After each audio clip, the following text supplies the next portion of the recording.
em Salmos de número 118. Nós vamos ler o Salmo todo e, claro, vamos destacar algumas questões importantes. Deem graças ao Senhor porque Ele é bom, porque a sua misericórdia dura para sempre. Diga, pois, Israel, sim, a sua misericórdia dura para sempre. Diga, pois, a casa de Arão, sim, a sua misericórdia dura para sempre. Digam, pois, os que temem o Senhor, sim, a sua misericórdia dura para sempre.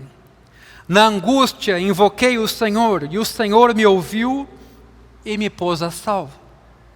O Senhor está comigo, não temerei. O que é que alguém pode me fazer? O Senhor está comigo para me ajudar. Por isso verei a derrota dos meus inimigos. Melhor é buscar refúgio no Senhor do que confiar nos seres humanos. Melhor é buscar refúgio no Senhor do que confiar em príncipes. Todas as nações me cercaram, mas em nome do Senhor as destruí. Elas me cercaram, sim, me cercaram de todos os lados, mas em nome do Senhor as destruí. Como abelhas me cercaram, porém como fogo em espinhos foram queimados. Em nome do Senhor as destruí. Empurraram-me violentamente para me fazer cair, porém o Senhor me ajudou. O Senhor é a minha força e o meu cântico, porque Ele me salvou. Nas tendas dos justos a voz de júbilo e de salvação. A mão do Senhor faz proezas. A mão do Senhor se eleva, a mão do Senhor faz proezas. Não morrerei. Pelo contrário, viverei e contarei as obras do Senhor. O Senhor me castigou severamente, mas não me entregou à morte. Abram as portas da justiça para mim. Entrarei por elas e darei graças ao Senhor. Esta é a porta do Senhor. Por ela entrarão os justos. Graças te dou, porque me escutaste e foste a minha salvação. A pedra que os construtores rejeitaram, essa veio a ser a pedra angular. Isto procede do Senhor e é maravilhoso aos nossos olhos. Este é o dia que o Senhor fez. Exultemos e alegremo-nos nele. Ó, salva-nos, Senhor, nós te pedimos. Ó Senhor, concede-nos prosperidade. Bendito o que vem em nome do Senhor. Da casa do Senhor nós os abençoamos. O Senhor é Deus, Ele é a nossa luz. Adornem a festa com ramos até as pontas do altar. Tu és o meu Deus, e eu te louvarei. Tu és o meu Deus, e eu te exaltarei. Deem graças ao Senhor, porque Ele é bom, porque a sua misericórdia dura para sempre. Amém. Esse é um dos cânticos que provavelmente Jesus deve ter cantado com os seus discípulos, um pouco antes de ser levado à cruz e morrer em nosso lugar. Ele é um dos salmos que compõem o Halel, que é um conjunto de 5 salmos, desde o 113 até o 118, que fazia parte das festas judaicas, que marcavam o ano do povo de Israel, que faziam Israel se lembrar dos feitos de Deus, das obras de Deus, da entrega da palavra dele, da Páscoa e assim por diante. O que logo salta aos nossos olhos é a proposta litúrgica, pedagógica que esse salmo aqui tem na vida da comunidade. Ou seja, dá para perceber que o povo tem que recitar o que aqui está sendo dito. Ou seja, versículo 2, diga, pois, Israel. Depois, versículo 3, diga, pois, a casa de Arão, os sacerdotes. E o 4, digam, pois, os que temem o Senhor. Deve ter algum sentido, algum significado de repetir a palavra de Deus. Eu sei que a gente está muito acostumado com os sermões, e geralmente num culto as pessoas ficam naquela expectativa da hora do sermão, das explicações, das exortações. Mas a verdade é que a palavra de Deus é que faz toda a obra sempre. Então, quando um culto abre e a leitura bíblica é feita, ou quando a leitura bíblica é feita no meio de um culto, ou mesmo antes da pregação ter o seu começo, nunca menospreze o poder da palavra de Deus para formar, transformar, confrontar, santificar, marcar a nossa vida, marcar a nossa caminhada. Então, eu sei que nem todos nós estamos acostumados a essa ideia da liturgia, dos hábitos, que podem ser hábitos culticos, litúrgicos no sentido da igreja, mas também hábitos do nosso dia a dia lá em casa, no trabalho, na nossa família. E eu queria que nessa manhã você me escutasse um pouquinho a esse respeito, especialmente com relação a esse tema aqui. Vejam que o Salmo ele é permeado aqui em destacar a misericórdia de Deus, destacar a bondade dele, destacar que a misericórdia do Senhor dura para sempre e por isso nos convidar a dar graças a Deus. Nós temos uma tendência de passar por esse ano que já está findando e esquecer as coisas que a gente atravessou, mesmo as coisas difíceis. Nós temos a tendência de achar que sair tudo bem, entre aspas, é uma obrigação de Deus ou sei lá de quem. E a gente imagina então que quando coisas ruins nos acontecem ou desafios muito grandes, temos motivo para ficar tristes, para ficar bravos, indignados, porque a vida não foi boa com a gente ou porque o próprio Deus supostamente não foi bom.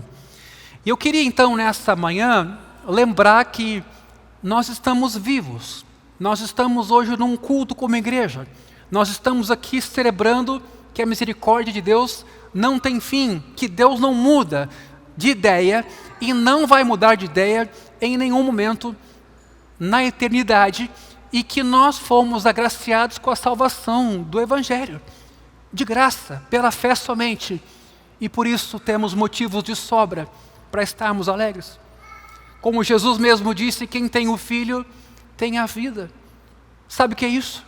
Há tanta gente hoje buscando pela vida, buscando por razão e sentido para viver, e nós já fomos encontrados, fomos buscados, fomos iluminados, e Deus inclusive nos deu um coração de carne para reagir e acolher a mensagem que Ele um dia nos deu. Então nesta manhã, queria que você imaginasse a razão de estarmos juntos, lermos a palavra de Deus, repetirmos verdades a partir da Escritura, uns para os outros, e deixarmos que em nossa boca também a confissão aconteça. A misericórdia do Senhor dura para sempre. Mesmo que nossa árvore não dê fruto, mesmo que aquilo que precisa dar flores não dê. Mas ainda assim, nós confessamos a fidelidade e a bondade do nosso Deus.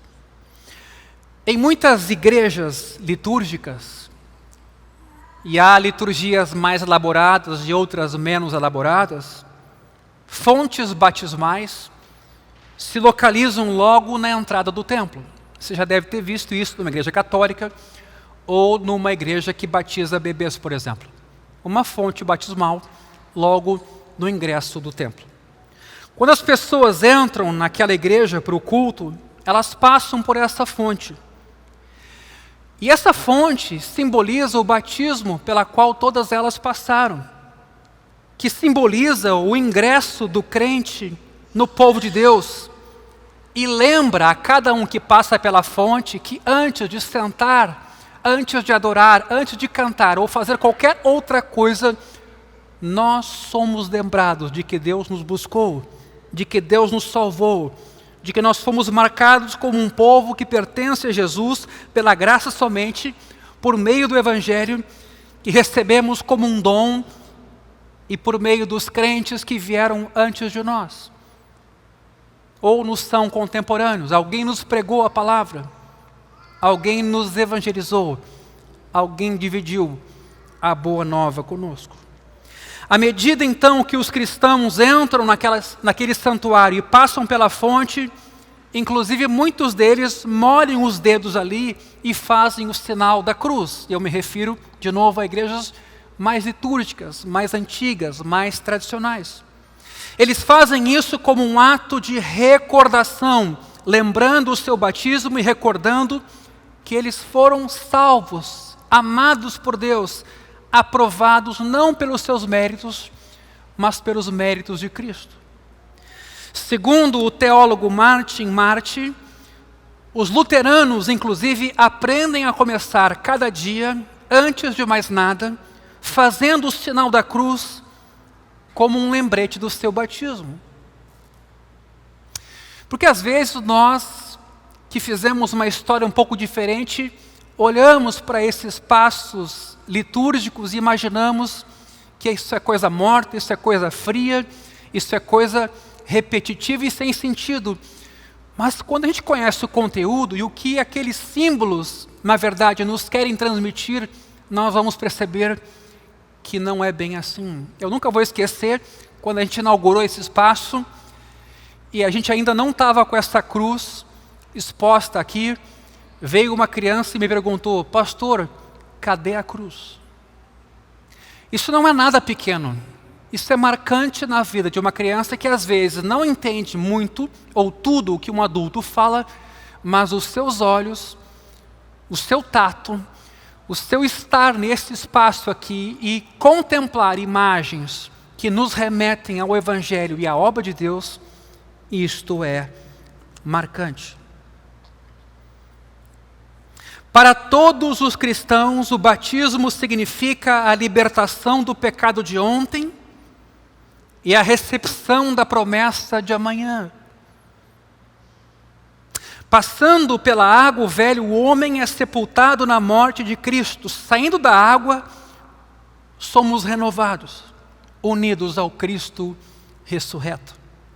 Lutero exortava cada membro da sua comunidade a considerar o batismo como um uniforme diário que se deve usar a todo o tempo.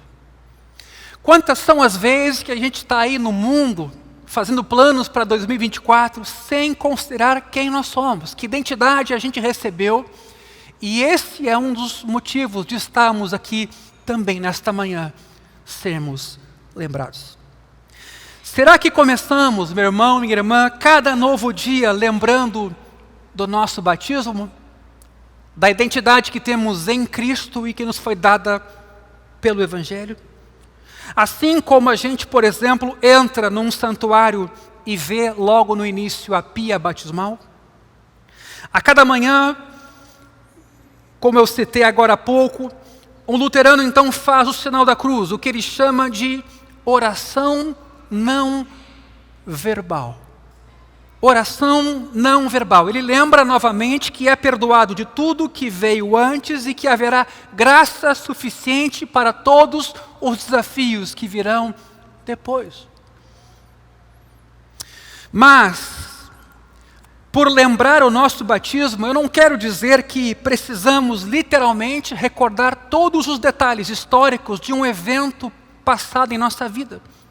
Mas apenas que quando fomos imersos na água, em nome do Pai, e em nome do Filho, e em nome do Espírito Santo, nós fomos marcados, meus irmãos. Fomos selados pelo Espírito Santo, marcados como pertencentes a Cristo para sempre. E aqueles que o Pai entregou ao Filho, ninguém os pode arrebatar da sua mão. Você quer notícia mais importante que essa? Ou como Paulo escreveu, quem nos poderá separar do amor de Deus que está em Cristo, nem morte, nem vida, nem anjos, principados? Absolutamente nada. Gálatas nos diz, inclusive, que nos vestimos de Cristo no batismo. Nos vestimos do Filho amado em quem o Pai se compraz.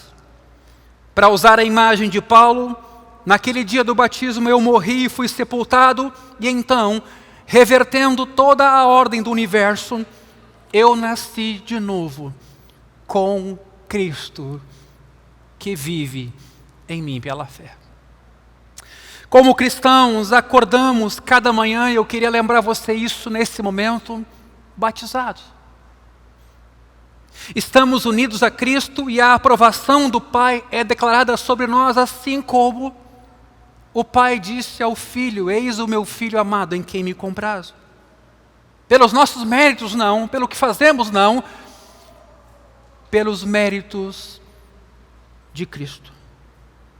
Somos marcados desde o nosso primeiro momento da manhã por uma identidade que nos foi dada pela graça. Uma identidade que é mais profunda e mais real do que qualquer outra identidade que vestiremos neste dia. E eu quero dizer isso nessa manhã porque eu penso que, ou por causa dos planos que a gente faz para 2024, ou porque meramente a gente acorda todos os dias sem muito propósito, a gente acaba esquecendo que somos filhos de Deus. E seguimos como pessoas de identidade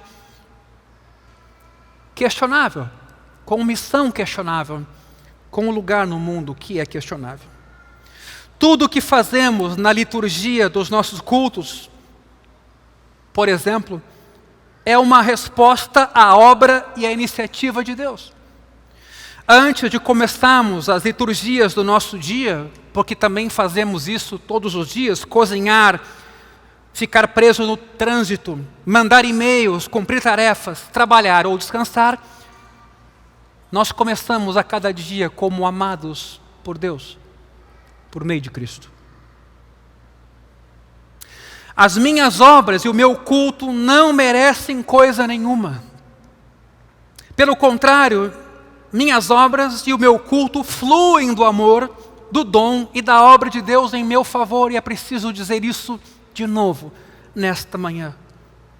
Eu não sou definido pelas minhas capacidades, ou estado civil, ou sucessos, ou fracassos, ou por minha fama, ou obscuridade, ou por número de seguidores, porque isso nos tenta identificar o tempo todo, queiramos ou não. Eu sou definido como alguém selado pelo Espírito Santo, oculto em Cristo e amado pelo Pai. Eu vim aqui dizer para você isso essa manhã. Que o que nós temos e recebemos é precioso. Que isso não tem nada de monótono, nada de básico. Nós fomos salvos por meio de Cristo. Mas essa realidade nos escapa muito rapidamente. Os dias podem passar num tumulto de falta de tempo, projetos, impaciência e distração. Trabalhamos para construir a nossa própria boa obra, nos esforçamos para sermos amáveis, mas com os nossos esforços. Porém, a cada manhã, nos primeiros momentos, ao simplesmente ser o amado de Deus e lembrar que eu sou por Ele amado, eu recebo graça, vida e fé para viver aquele dia. A graça, meus irmãos, não é coisa comum. Ela é um mistério. E é por isso que a gente pode confessar e cantar que a misericórdia do Senhor dura para sempre. Mas eu queria perguntar nesta manhã, como passamos os nossos dias? Como adoramos também como igreja quando estamos reunidos? Embora rituais e hábitos possam nos formar como um povo alternativo que é marcado pelo amor e pela nova vida de Jesus, esses hábitos, as liturgias, nossas rotinas, não nos tornam amados porque fazemos elas. A realidade por trás de cada prática na vida de cada um de nós é o Deus Trino, sua misericórdia, abundância, generosidade, iniciativa. E é por isso que o salmista diz: deem graças ao Senhor, porque Ele é bom, porque a sua misericórdia dura para sempre. A cada manhã, costumamos acordar numa cama que conhecemos. Se você não vai para um hotel, se você não vai sair em férias agora, mas geralmente a gente acorda numa cama que a gente conhece, numa casa em que a gente vive, num lugar em que a gente tem rotinas. O salmista declarou nesse salmo, no versículo 24, este é o dia que o Senhor fez. Sim, pense no dia de hoje, aqui e agora, 31 de dezembro de 2023. Não acordamos hoje para uma misericórdia vaga ou genérica de um Deus distante. Deus, com prazer e com sabedoria, fez, nomeou e abençoou o dia de hoje, construiu o dia de hoje para aqui estarmos. O que eu, na minha fraqueza, vejo como mais um dia monótono numa série de dias, Deus me dá este dia como um presente singular. Quando Jesus morreu pelo seu povo, Ele me conhecia pelo nome, na particularidade daquele dia. Cristo não redimiu a minha vida de forma abstrata, ou a vida que eu sonhei viver, ou a vida que eu pensava um dia viver de forma ideal. Ele sabia que eu estaria hoje do jeito que estou, que você chegaria no final deste ano da forma como você chegou, na sua casa, do jeito em que ela se encontra, nos seus relacionamentos, em sua beleza ou miséria, nos seus pecados e lutas peculiares. Lembre-se dessa frase: este é o dia que o Senhor fez. Ou nós achamos que eventualmente Deus não está no controle, não sabe do que a gente está vivendo e não escreveu os nossos dias no seu livro. Falando em livro, existe uma obra chamada A Conspiração Divina, de Dallas Willard. Ali o autor nos lembra de que onde a transformação realmente se dá na vida de alguém em sua vida real. Queria que você pensasse. Na vida real, onde a gente habita com Deus e o nosso próximo. Precisamos aceitar as circunstâncias em que constantemente nos encontramos.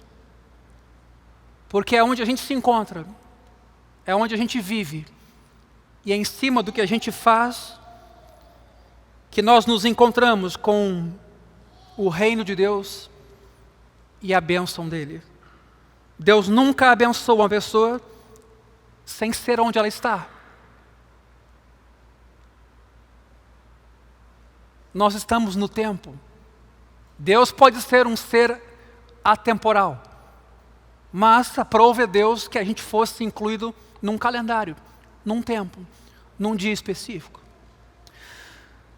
A nova vida em que somos batizados é vivida, não sei se você se apercebeu disso, em dias, horas e minutos.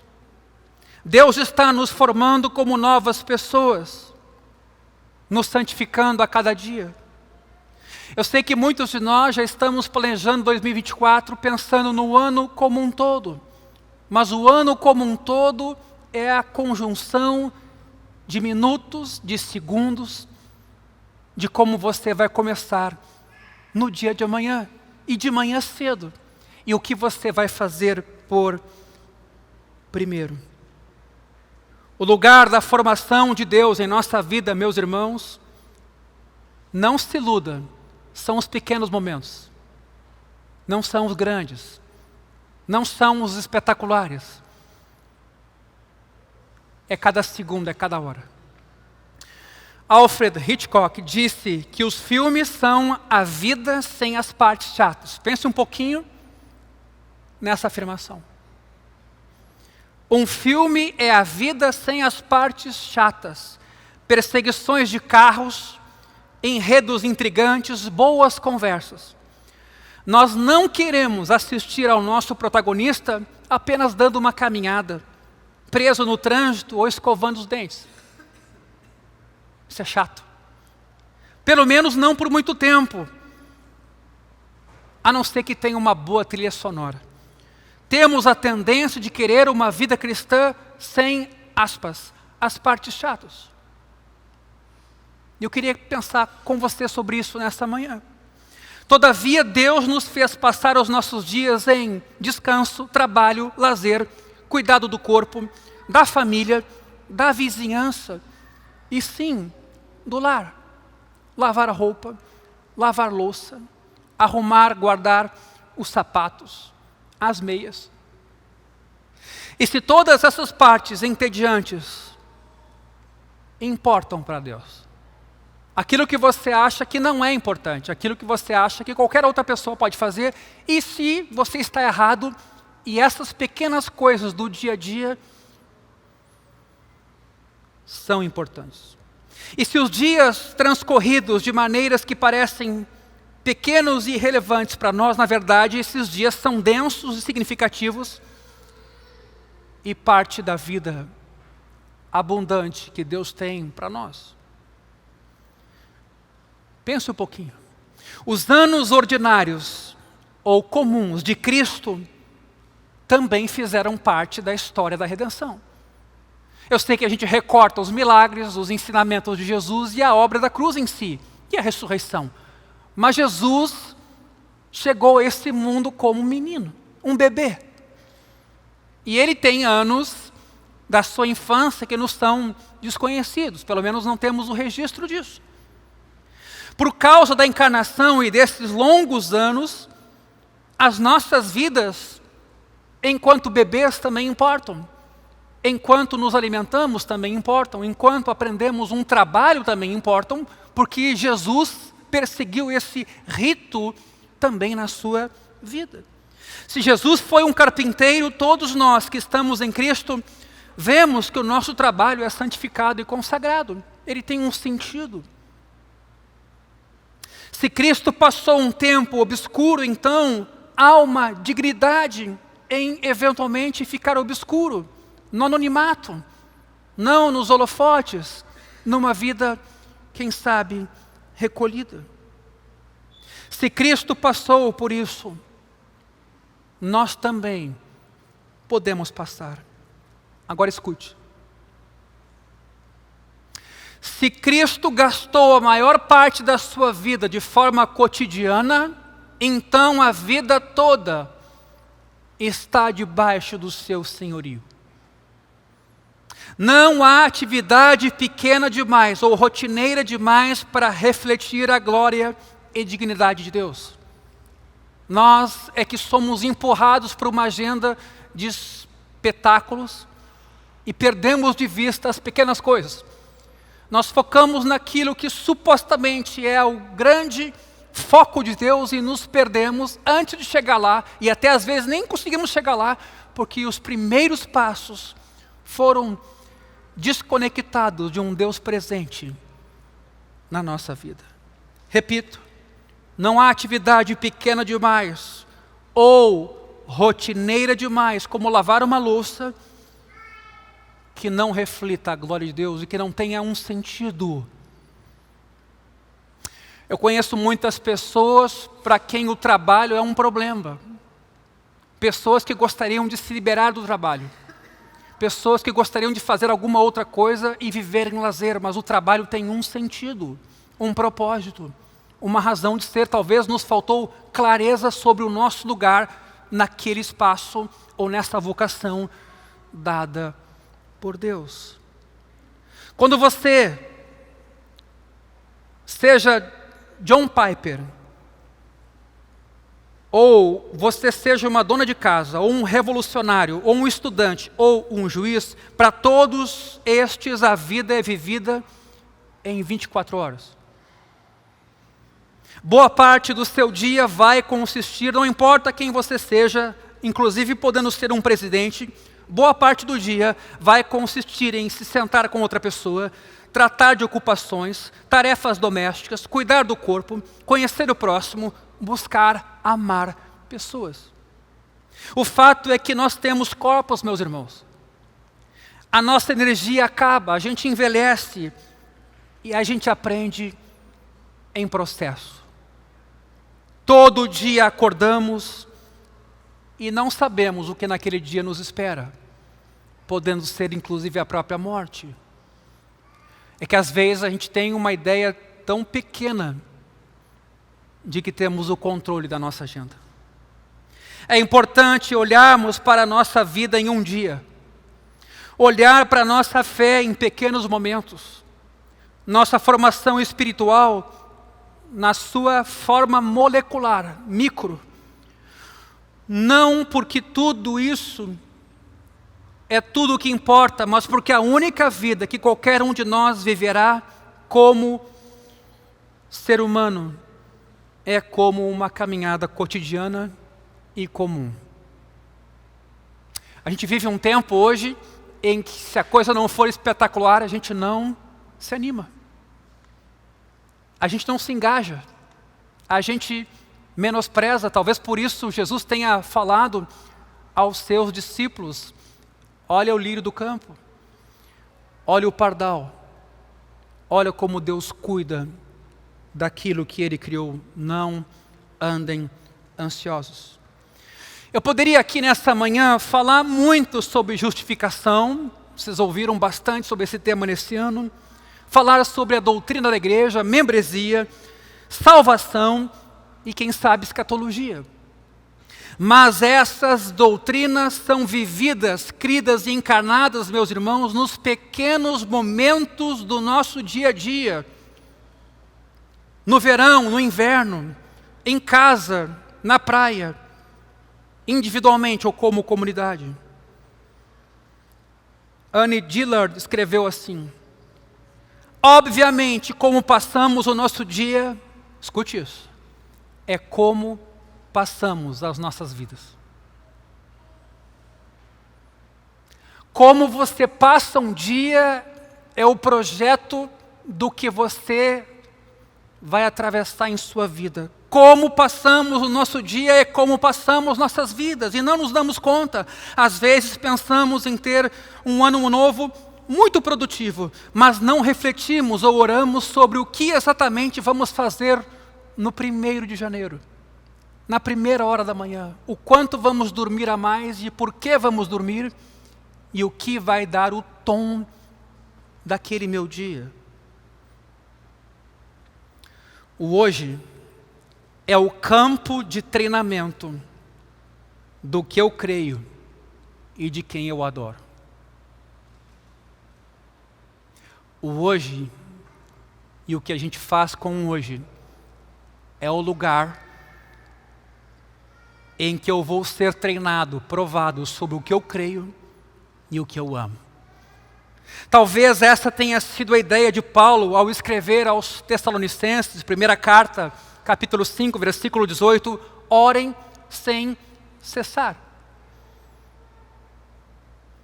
Ou, quando ele escreve também aos Efésios, capítulo 6, versículo 18, orem em todo o tempo no Espírito.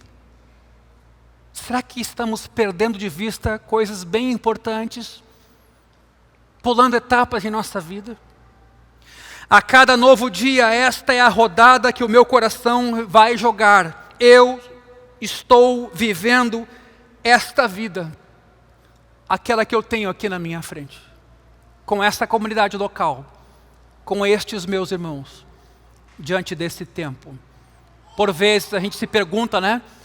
Por que a igreja está enfrentando esse momento com essa situação específica de país e de mundo? Mas Deus nos colocou nesse tempo por algum propósito, por algum motivo. Esta vida em que casamentos são difíceis. Esta vida aqui em que não estamos vivendo como deveríamos ou como gostaríamos, porque essa é a realidade. Esta aqui onde estamos cansados, onde queremos fazer diferença, mas não temos certeza por onde começar. Esta vida aqui onde precisamos colocar comida na mesa, escovar os dentes das crianças pequenas, onde temos dor nas costas, semanas entediantes. Por sinal, eu não lembro de ter passado um final de ano, pelo menos nos últimos dias, tão apertado, vou usar uma palavra aqui bem genérica. Apertado não financeiramente, calma irmãos, mas apertado por um conjunto de situações.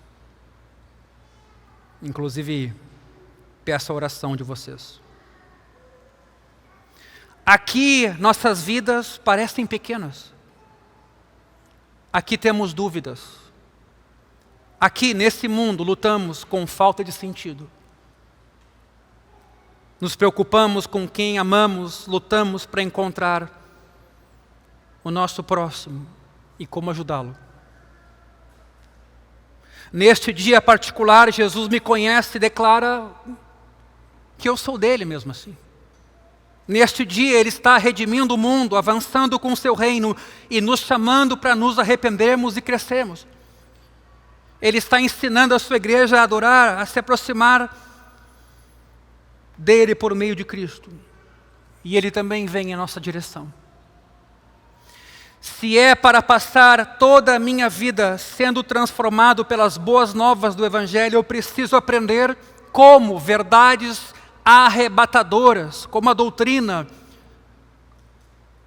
como um todo vai fazer sentido no meu dia a dia, mesmo quando eu tomo um café da manhã.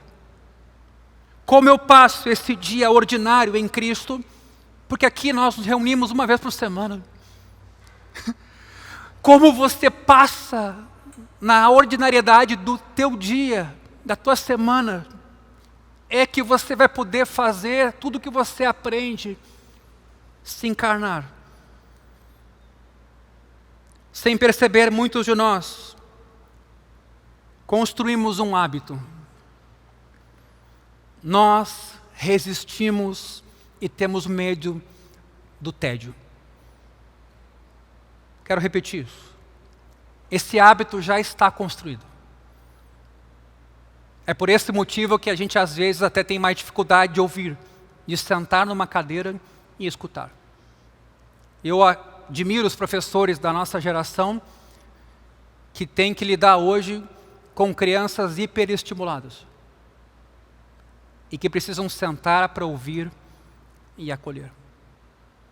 É um desafio. Mas isso não é só das crianças, os adultos também estão assim.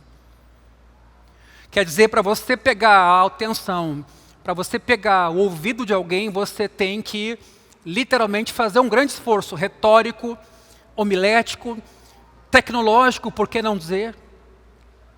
Por quê? Porque nós temos uma resistência ao tédio. Escute. A tecnologia começou a encher cada momento do nosso dia, ela foi chegando de mansinho sem a gente perceber, desde o primeiro instante em que acordamos. Como uma cafeína digital, nosso uso do celular estimula, por exemplo, o nosso cérebro para ele ficar ativo. E a gente já tomou isso como normal, que a tecnologia vai nos fazer mais produtivos. Muitas vezes, antes de sair da cama, checamos o e-mail, corremos os olhos por algumas notícias, olhamos o Instagram ou mesmo o Twitter. O ritual com o celular pode até ser breve, 5 minutos apenas, mas ele criou uma dependência diária. na primeira hora da manhã. Logo antes do café da manhã, passamos depois pelo Instagram, Facebook, Twitter, WhatsApp, e-mail, Amazon, com as suas ofertas, com aquela caixinha que você deixa separada para saber se o preço caiu ou não. Aí você vai com o dedinho de novo na caixinha, baixou ou não baixou. E então repetimos tudo uma hora depois.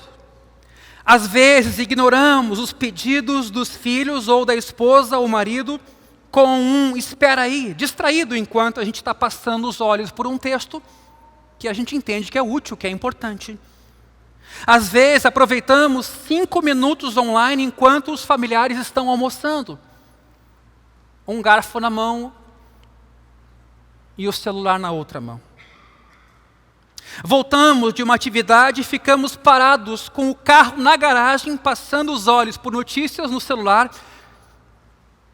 E esse rito segue, checando tudo de novo à noite antes de dormir.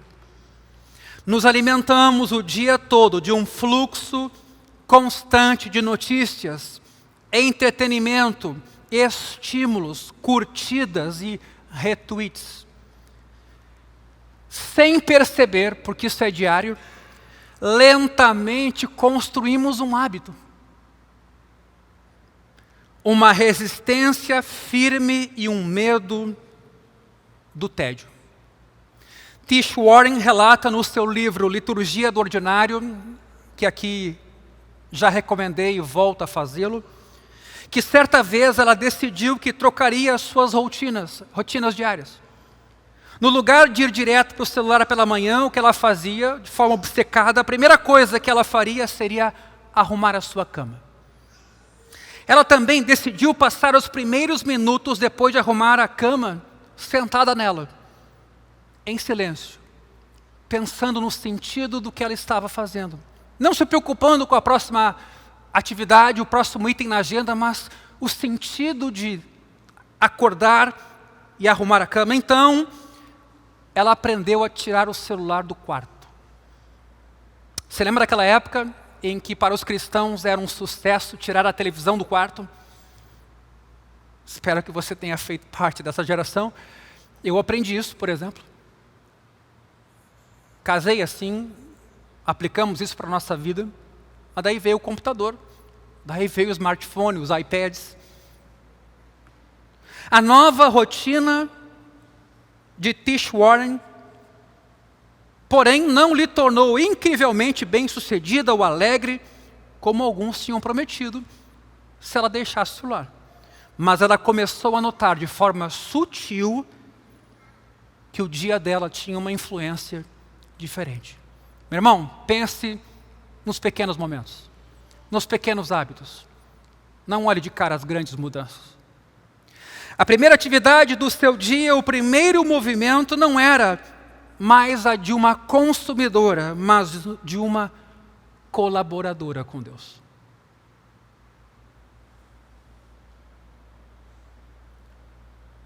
Você está lembrado do mandato cultural que Deus nos deu?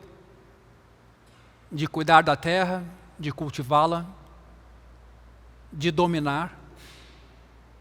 Ao invés de buscar uma dose matinal de entretenimento instantâneo de um aparelho, ela tocava a maciez das suas cobertas, puxava o algodão enrugado, sentia a madeira dura debaixo dos seus pés descalços e contemplava. Na história da criação, Deus entrou no caos e fez ali ordem e beleza.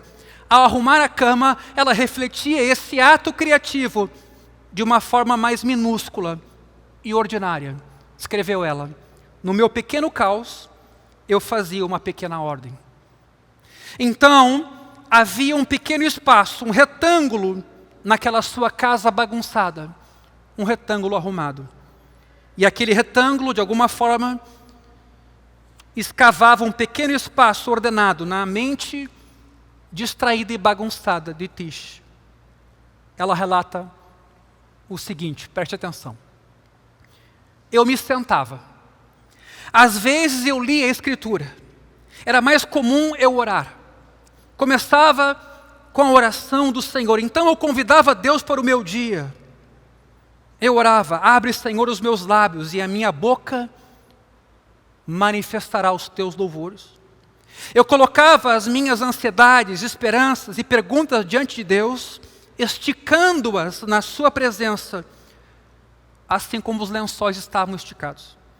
Orava pelo meu trabalho, pela minha família, por decisões, por uma reunião agendada naquele mesmo dia. Mas principalmente, eu convidava Deus para o meu dia e ficava ali sentada, em silêncio, meio que ouvindo, meio que sentada. Mas eu estava com expectativas. Deus fez aquele dia. Ele o escreveu e o nomeou, e tem um propósito para cada um deles. Hoje, Ele é o Criador e o doador de todas as coisas boas. Toda boa dádiva vem de Deus. Então ela finaliza dizendo: eu meio que mamava do silêncio como se fosse um leite materno. Meus irmãos, podemos não saber, mas a maior parte dos nossos dias, e portanto a maior parte das nossas vidas, é dirigida por hábitos e rotinas. Você sabe como o nosso cérebro funciona, pelo menos muitas das coisas repetidas para nós, por uma questão de economia energética inclusive, nós nem pensamos, nós repetimos como dirigir. Isso até é para guardar energia. A nossa maneira de estar no mundo nos adentra por meio de rituais e repetições. James Smith explica que uma visão particular de boa vida fica impregnada em nós por meio de práticas repetitivas que motivam como vivemos e o que amamos. Então a gente pode, num culto como esse, confessar que Deus é tudo para nós, que o Evangelho é a coisa mais preciosa que a gente tem, mas é a partir do que a gente faz que a gente reforça uma ideia de boa vida, de ideal, de caminho, de futuro e mesmo de presente. Todos os dias somos moldados, sabendo disso ou não, por pequenas práticas, repetições, rituais, que nos tornam quem nós somos. Nós recebemos essas práticas, que são frequentemente mecânicas, mas não é só da igreja, não é só da Bíblia, mas da cultura, do nosso entorno, da nossa família, dos nossos momentos. Veja essa iniciativa da leitura da Bíblia ao longo de um ano. E sugiro, como já disse, uma Bíblia física. Um documento apartado, que me dá pelo menos uma noção de que a palavra de Deus, sim, ela também está num smartphone, mas ela vem antes, ela criou todas as coisas. Para ela também convergem todas as coisas. Ela é antes.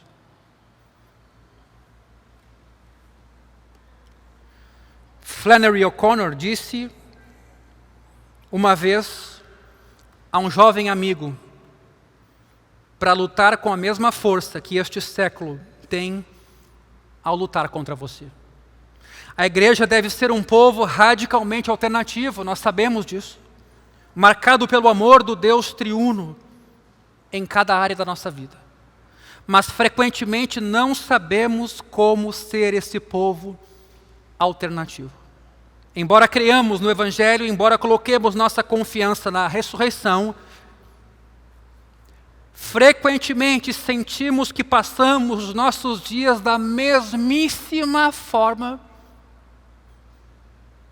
que os nossos amigos, companheiros, incrédulos. Com talvez um pouco de espiritualidade adicionada. Alguns cristãos parecem pensar que lutamos contra este século, primeiramente, crendo corretamente. E que se então a gente crer na doutrina correta e confessar com a boca a doutrina correta, nós vamos saber lidar com esse mundo e as suas tentações. Tendo as ideias certas em nossas cabeças ou uma cosmovisão bíblica, nós saberemos ter uma proposta alternativa num mundo como o nosso. Meus irmãos, embora a ortodoxia doutrinária é crucial na vida cristã, não somos motivados por nossos pensamentos conscientes muitas vezes, mas hábitos e pensamentos não conscientes é que às vezes nos fazem fazer ou ser quem a gente é. A maior parte do que a gente faz, alguns vão dizer, é pré-cognitivo. Até que vem alguém e te ajuda a entender o que você está fazendo e por que você está fazendo. Às vezes a pessoa descobre isso num terapeuta. Alguém de fora tem que dizer que a reação dela naquele particular ou naquela situação se deve a uma coisa que ela não percebeu ainda. Não costumamos pensar sobre as nossas crenças ou cosmovisão quando escovamos os dentes. Quando fazemos compras, quando dirigimos. A maior parte do que molda a nossa vida e a nossa cultura acontece embaixo da mente, nas nossas entranhas, nos nossos amores, prazeres, deleites e ideia de vida boa. E a partir então da ideia de vida boa que a gente tem, não o que a gente fala ser, mas o que a gente deseja como vida boa, é que as nossas ações orbitam.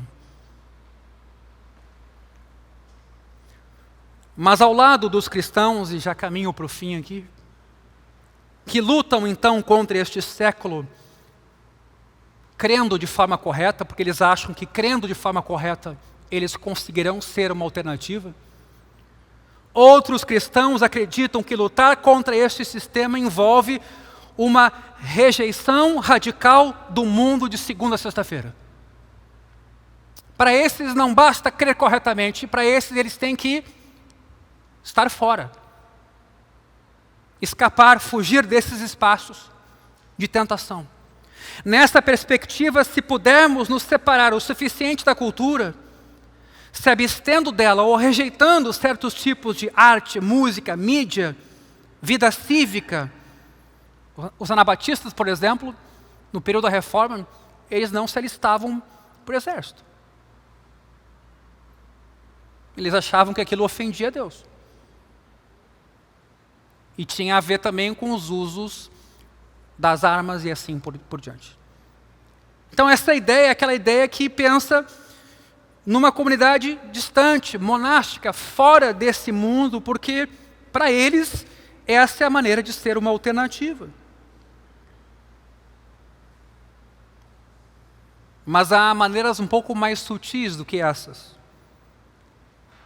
A ideia às vezes de se evadir do mundo pode ser abandonando carreira, fazendo viagens missionárias, viver de tempo integral para o ministério, vivendo intencionalmente entre os pobres. E a gente pensa então que com essas medidas nos forçaremos a ser um povo alternativo. E aqui finalizo. Embora ambas as abordagens nos ofereçam reflexões importantes sobre como seguir a Cristo nessa cultura contemporânea, elas não bastam para formar um povo alternativo em si. Elas nos ensinam a habitar essa cultura específica, rejeitando a cultura dominante, mas às vezes não mudam em nós o hábito de consumo. Apenas mudamos de estilo, nossa música preferida, nossas conferências, nossos livros, nossas mídias, nossas celebridades, gospel, nosso estilo de vida. Embora essas abordagens possam nos formar como consumidores alternativos, ainda somos consumidores daquilo que entendemos ser o melhor para nós. E é aqui que reside a grande dificuldade de todos nós de olhar para o próximo, de servir ao outro, de nos entendermos como servidos por Cristo para servir ao outro em amor. Quem quer que sejamos, o que quer que a gente acredite, onde quer que vivamos e quaisquer que sejam as nossas preferências de consumo, passamos os nossos dias fazendo coisas, vivendo em rotinas, com hábitos e práticas. E aqui então Smith diz, seguindo Agostinho, que um povo alternativo é ser formado de forma diferente, assumir práticas e hábitos que direcionam o seu coração e o seu amor por Deus, pelo Evangelho e pelo próximo. Você lembra que há um tempo atrás, quando ainda não estávamos nesse espaço, lidamos com aquela obra, você é aquilo que você adora. Você é aquilo que você ama. Você às vezes não é o que você pensa ser.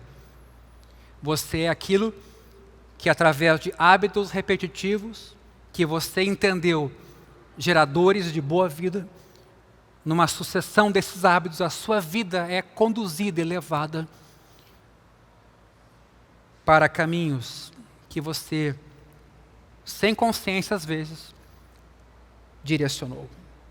Meus irmãos, nós não acordamos todos os dias e formamos uma maneira de estar no mundo do zero. Não refletimos antes de cada ação do nosso dia. Nós nos movemos em padrões que foram construídos ao longo do tempo. Daí a importância de rotinas saudáveis, de hábitos litúrgicos individuais e comunitários que nos reprogramem, que nos façam voltar o coração para o amor de Deus e o amor ao nosso semelhante. Esses hábitos e práticas moldam quem somos, nossos desejos e o que nós adoramos. Aos domingos na igreja, participamos de uma liturgia, de uma forma ritualizada de culto, que repetimos a cada semana. Sim, é uma repetição. Só que isso, sem perceber, nos transformou, nos transforma, nos mantém. As liturgias dominicais variam de acordo com a tradição, mas em cada tradição há padrões de adoração e em cada liturgia conjunta a congregação é formada sobre uma maneira de estar no mundo. E é por isso que eu tenho bastante preocupação com as pessoas que não conseguiram ainda fixar o seu congregar, guardar o dia do Senhor, estar numa igreja local como membros, porque elas não estão sujeitas a essas práticas e outras práticas as definem, que já geraram muitas ações e comportamentos dos quais as pessoas não estão conscientes. Uma congregação e a sua liturgia nos ensinará uma forma de estar no mundo. Termina o culto, abençoamos a igreja e oramos para que ela vá em missão ao mundo. Se você não está com seus irmãos, por exemplo, como um dia de hoje, se você não tem esses referenciais, esse repertório, essa lembrança de quem você é em Cristo, pela graça somente, você vai funcionar naquilo que você tem no seu coração pecaminoso, fruto dos teus amores. Mesmo aquelas tradições que dizem não ter liturgia, elas têm práticas e padrões de culto que se repetem.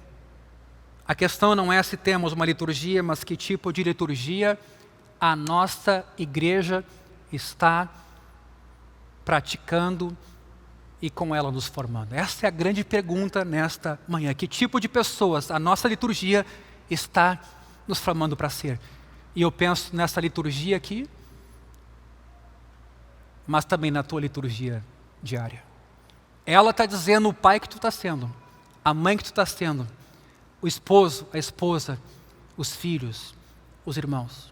Meus irmãos, as nossas liturgias dominicais nos ensinam uma ideia particular de vida boa. Somos enviados para a nossa semana como pessoas que vão refletir essa visão no nosso mundo de segunda a sexta-feira. E eu acho que aqui a gente tropeça. Aqui a gente se perde. Aqui a gente se equivoca. Não me entenda mal. Eu não estou dizendo que a prática litúrgica comunitária, cultica ou individual é remédio para o pecado. As práticas litúrgicas não têm valor fora do Evangelho, da iniciativa de Deus e do poder dele. Mas Deus nos amou e nos buscou, não só como indivíduos, mas coletivamente como um povo ao longo do tempo. E nos orientou a guardar a tradição, nos orientou a celebrar culto coletivo, a ouvir sua palavra, a repeti-la, a confessá-la. Quando aprendemos as palavras, as práticas e os ritmos de fé talhados por nossos irmãos e irmãs ao longo da história, aprendemos a viver os nossos dias, meus irmãos, em adoração. Como ser contraponto a essa visão consumista de vida em que a gente está inserido? Como ser contraponto a essa visão de espetáculo da vida humana? Desse desejo cada vez mais intenso por movimento, por dinamismo, por novidade. Tudo é tedioso, tudo é cansativo, o básico, o pequeno nunca é visto como importante. E aí eu lembro o que Jesus disse nesse particular, contrapondo o espírito desse tempo. Entre vocês não é assim. Eu sei que a tecnologia veio para ficar, e ela é importante, ela tem o seu espaço. Mas se a gente não adotar rituais, práticas diárias de vida devocional, comunhão com Deus, comunhão com os irmãos, nós vamos ser moldados por aquilo que não nos é consciente. E todos os dias, um pequeno começo de dia, 5 minutos, a partir daquela primeira ação, é que se desdobra o restante do nosso dia. E é sobre isso que eu quero convidar você a pensar em 2024. Coloque a sua vida diante de Deus. Convide Ele a fazer parte dela. Ele já é parte. Mas nem sempre a gente tem a consciência disso. A gente vê Deus muito no espetacular e não no rotineiro. Nessa semana, finalizando ela, eu fiz uma postagem nas minhas redes sociais, destacando o evento rotineiro, singelo e ordinário. O último deles, de Jesus com os discípulos, foi uma simples refeição. O pão foi comido, o vinho foi repartido. É evidente que aquilo tem um significado profundo, até os nossos dias, em que repetimos os mesmos atos. Mas eu não creio que os discípulos ali estavam cientes do que aquela singela refeição significava. Comer o pão, tomar do cálice.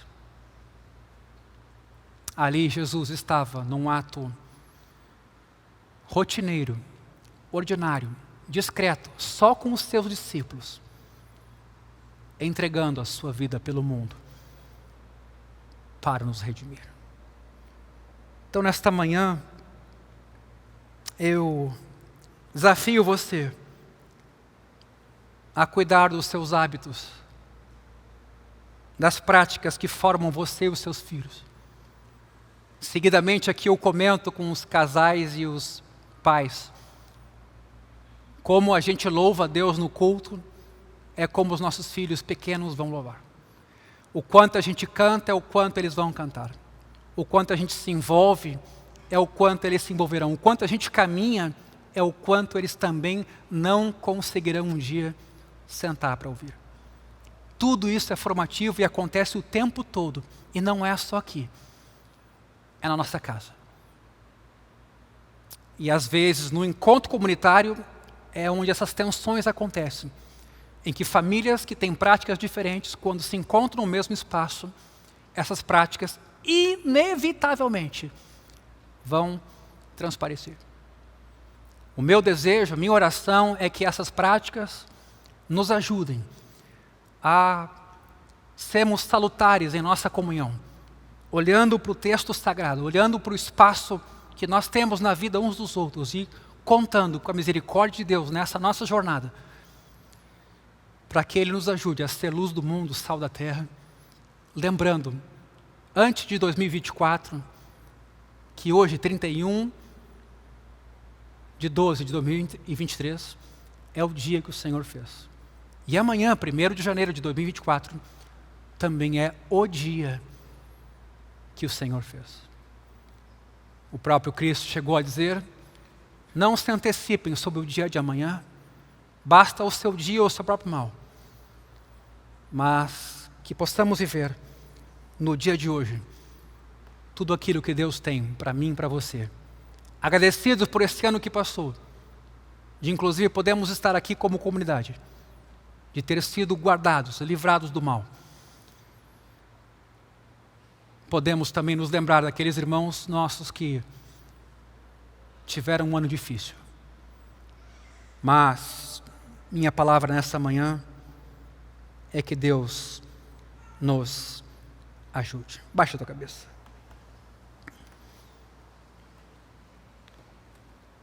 Senhor meu Deus, Pai de amor, de misericórdia, bendito seja o teu nome. Bendita a tua obra na cruz do Calvário. Bendita a iluminação do teu Espírito em nossas mentes e corações. Bendito o teu santo nome. Nesta manhã, nós como igreja viemos te agradecer por mais um ano que passou. Ao mesmo tempo em que muitos ainda que conhecemos não estão salvos. Mas ao te agradecer pelo ano que passou, nós estamos confessando o teu cuidado e a tua soberania sobre cada momento de nossa vida. Muito obrigado, Senhor. Até aqui o Senhor esteve conosco. Ao entrarmos nesse próximo ano, nós queremos olhar para ainda o 31. Olhar para este momento e nos alegrarmos no Senhor, porque a sua misericórdia dura para sempre. A sua misericórdia dura para sempre. O Senhor é bom, graças te damos, porque a sua misericórdia dura para sempre. Sim, Senhor. Guarda os nossos irmãos, guarda as nossas irmãs, os nossos filhos, nossas crianças, os avós. E nos ajuda nesse novo tempo a vivermos para o teu inteiro agrado, sabedores de quem nós somos em Cristo Jesus. Nos ajuda por meio da tua palavra e do poder do teu Espírito Santo a nos transformar em nossa mentalidade. Nos ajuda a desenvolvermos faculdades para discernir o bem e o mal. Nos ajuda a discernirmos o tempo, a remirmos o tempo, de modo que possamos viver para o teu inteiro agrado, frutificando em toda a boa obra. Abençoa, Senhor, as famílias dos nossos irmãos. Abençoa os encontros que vão haver hoje à noite. E que tudo glorifique o teu nome, tudo. E cada coisa glorifique o teu santo nome. Esse é o nosso pedido.